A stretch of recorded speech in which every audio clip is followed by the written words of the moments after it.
बिस्मिल्लाहिर्रहमानिर्रहीम। अस्सलाम वालेकुम। इंग्लिश लर्निंग बाय साथिया में खुशामदीद। तो गाइस, आज का एडिटोरियल डॉन न्यूज़पेपर से जो लिया गया है, ये इदारिया जनूबी एशियाई ममालिक खसूसन सार्क के दरमियान ताउन ख़ास तौर पर भारत और पाकिस्तान के तनासुर में की कमी पर रोशनी डालता है। इसमें भारत पर इल्ज़ाम लगाया गया है कि वो पाकिस्तान को इलाक़ तलाक़ करने की कोशिशों की वजह से पूरे खित्ते के ताउन को नुकसान पहुंचा रहा है। रीजनल पार्टनर एडिटोरियल का टाइटल है रीजनल मीन इलाकाई और पार्टनर कहते हैं शराकतदार को, यानी इलाकाई साथी या इलाकाई शराकतदार। सार्क जो है ये एक तंजीम है, एक गैर मौसर तंजीम बन चुकी है ये, और जनूबी एशिया दुनिया के कम तरीन मरबूत खित्तों में से एक है। यानी सार्क का मतलब जो है, इसकी फुल फॉर्म जो है वो है south Asian association for regional cooperation. ये 8 दिसंबर 1985 में इस्टेब्लिश हुई थी। इसका हेडक्वार्टर जो है वो काठमांडू यानी नेपाल में है। सार्क मेंबर्स जो हैं उसमें अफ़गानिस्तान, बांग्लादेश, भूटान, इंडिया, मालदीव, नेपाल, पाकिस्तान और श्रीलंका शामिल हैं। कंप्लीट एडिटोरियल जो है वो आपको न्यूज़पेपर से ज़रूर पढ़ना चाहिए। डॉन के एडिटोरियल कुछ पार्ट को डिस्कस किया गया है। पाकिस्तान, चीन और बांग्लादेश के दरमियान इलाकाई ताउन बढ़ाने के लिए नई कोशिशें जारी हैं, मगर क्या भारत इस राह में रुकावट है? आज के डॉन एडिटोरियल में इसी पर बात की गई है। आइए इसका जायज़ा लेते हैं। If today's SAARC is a moribund outfit, South Asia is amongst the world's least integrated regions. SAARC जो है south Asian association for regional cooperation, यानी सार्क की तंजीम। मोरिबंड इसका मतलब है डाइंग और इनएक्टिव, मीन्स आलमोस्ट डेड, यानी मुर्दा हालत में या गैर फाल। आउटफिट मीन इदारा या तंजीम को कहते हैं, मीन ऑर्गेनाइजेशन और ग्रुप। लीस्ट मीन सबसे कम, लीस्ट इंटीग्रेटेड सबसे कम मुत्तहद। वीकेस्ट इन यूनिटी और कॉपरेशन, यानी अगर आज सार्क एक मुर्दा और गैर फाल तंजीम है, जनूबी एशिया दुनिया के सबसे कम मरबूत खित्तों में से है। It is India that shoulders the most blame. Shoulder mean take responsibility, यानी जिम्मेदारी लेना। ब्लेम मीन इल्ज़ाम, मीन फॉल्ट, तो इसका सबसे ज़्यादा इल्ज़ाम भारत पर आता है। नई दिल्ली में has spent much of its energy trying to isolate Pakistan regionally and internationally. has spent जो यूज़ किया गया है ये प्रेजेंट परफेक्ट टेंस को शो करता है,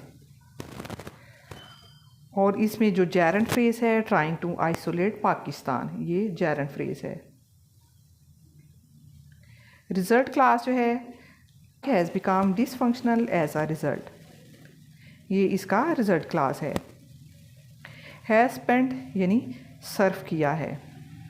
आइसोलेट मीन तन्हा करना, मीन सेपरेट और कट ऑफ।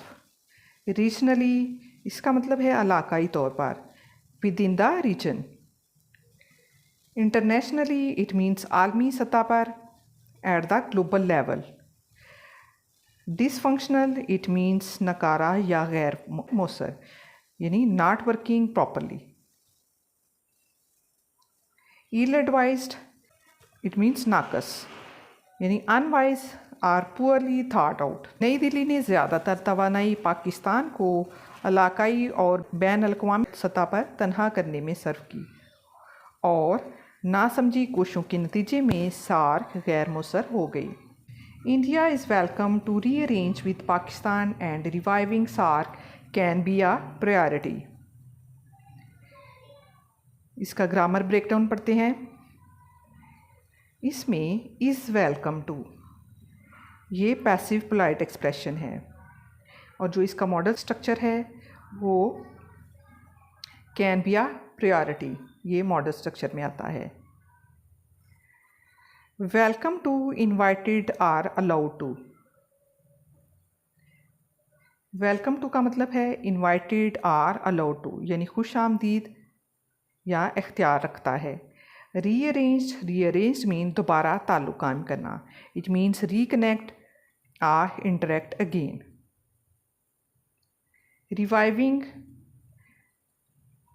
इट मीन्स बहाल करना, mean restore or bring back.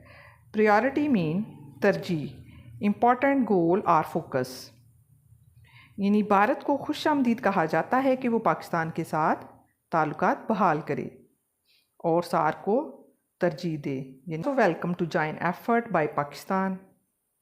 Join का मतलब होता है कोशिशों में शामिल होना। Join efforts mean participate in efforts. Expand mean वसी वुसअत देना, यानी increase or grow. Integration mean coordination, यानी इंजमाम या इत्तेहाद। यानी इसे ये भी खुश आमदीद कहा जाता है कि वो पाकिस्तान, चीन और बांग्लादेश के इलाकाई इत्तेहाद को बढ़ाने की कोशिशों में शामिल हो। बट लेकिन there is a little chance of this happening considering the jingoistic anti Pakistan mood prevailing in India. There is जो है ये स्ट्रक्चर है, एग्जिस्टिंग पॉसिबिलिटी के लिए यूज़ करते हैं। इसमें कंसीडरिंग ये प्रेजेंट पार्टिसिपल है। जिंग्विस्टिक एंटी पाकिस्तान मूड ये एडजेक्टिव फ्रेज है। और मूड प्रिवेलिंग जो है ये प्रेजेंट कंटिन्यूस टेंस को शो करता है। लिटिल चांस इसका मतलब है बहुत कम इम्कान होना, mean very low possibility. Jingoistic extremely nationalistic and aggressive, यानी इंतहा पसंद, कौम परस्त। मूड इसका मतलब है जज्बात, यानी public sentiment or feelings. Prevailing mean गालिब या राइज, dominating or existing in India. लेकिन इसके होने के इम्कानात बहुत कम हैं क्योंकि भारत में पाकिस्तान मुखालिफ कौम प्रस्ताना फ़िज़ा गालिब है। बाय नो मीन्स हरगिज़ नहीं, इट मीन्स एब्सोल्युटली नॉट और नेवर। अटेम्प्ट कहते हैं कोशिश को, कोशिश करना। ट्राई और make an effort. To sabotage efforts by Pakistan. Sabotage secretly damage, यानी तखरीबकारी करना। इंगेज मीन कायम करना, रवाबत कायम करना। With interact or build relations. इसमें बताया जा रहा है कि नई दिल्ली को हरगिज़ ये कोशिश नहीं करनी चाहिए कि वो पाकिस्तान की इलाकाई रियासतों से रवाबत की कोशिशों को नुकसान पहुंचाए। वाइल पाकिस्तान, जबकि पाकिस्तान जो है, वाइल जो है ये कंट्रास्ट क्लास है। China ties are deep and multifaceted. Relations with Dhaka have improved with the fall of Hasina Wajid regime last year. Have improved जो है ये past perfect tense को शो करता है। इसमें जो नॉन फ्रेज पाई जाती है वो है fall of, यहाँ से fall of Hasina Wajid regime last year, ये नॉन फ्रेज है। इसमें टाइज जो है, टाइज का मतलब होता है रिलेशंस, ताल्लुकात, यानी कनेक्शन। डीप एंड मल्टीफेसेटेड, गहरे और मुख्तलिफ पहलुओं वाली, mean strong and having many aspects. Regime कहते हैं गवर्नमेंट को। Fall mean collapse or end of power, यानी ज़वाल। इसमें बताया जा रहा है कि अगरचे पाकिस्तान जो है और चीन के ताल्लुकात गहरे और मुख्तलिफ पहलू रखते हैं, मगर ढाका के साथ ताल्लुकात गुज़िश्ता साल हसीना वाजिद हुकूमत के ज़वाल के बाद बेहतर हुए हैं। The ex Bangladesh PM had consistently given Pakistan the cold shoulder and was close to India.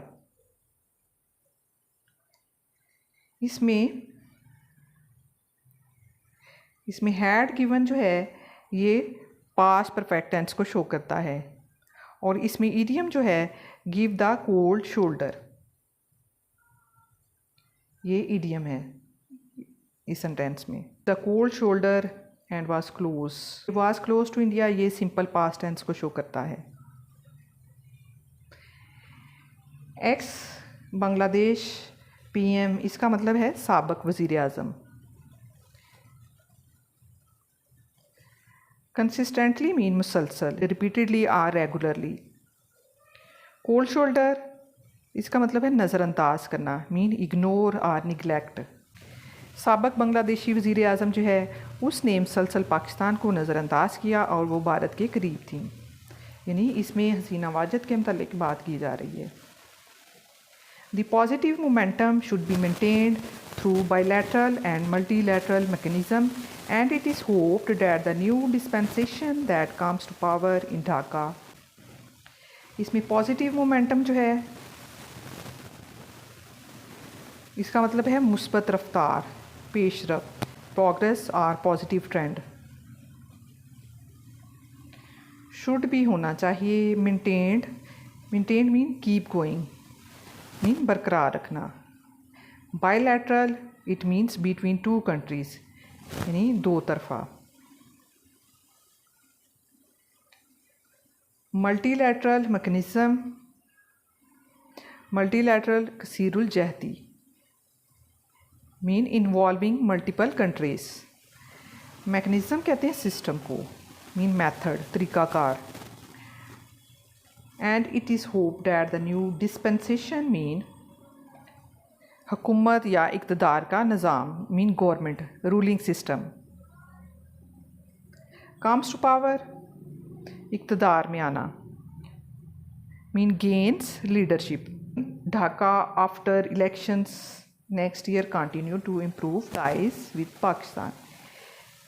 इस सेंटेंस में ये कहा जा रहा है कि ये मुस्बत जो पेशरफ्त है दो तरफ़ा और कसीरुल जहती निज़ामों के ज़रिए बरकरार रहनी चाहिए. और उम्मीद है कि अगले साल इंतखाबात के बाद ढाका में इक़्तिदार में आने वाली नई हुकूमत जो है वो पाकिस्तान के साथ ताल्लुकात को मज़ीद बेहतर बनाएगी. तो गाइस इस आर्टिकल में जो पाकिस्तान, चीन और बांग्लादेश के आला हुकाम ने चीनी शहर नीमिंग में मुलाकात की ताकि एक नए साफ अफ्रीकी इलाकाई ताउन के निज़ाम का जायज़ा लिया जा सके. तीनों ममालिक यानी चाइना, पाकिस्तान और अफ़गानिस्तान ने तिजारत, सकाफ़त और तालीम के शोबों में ताउन को बढ़ाने की ख्वाहिश ज़ाहिर की.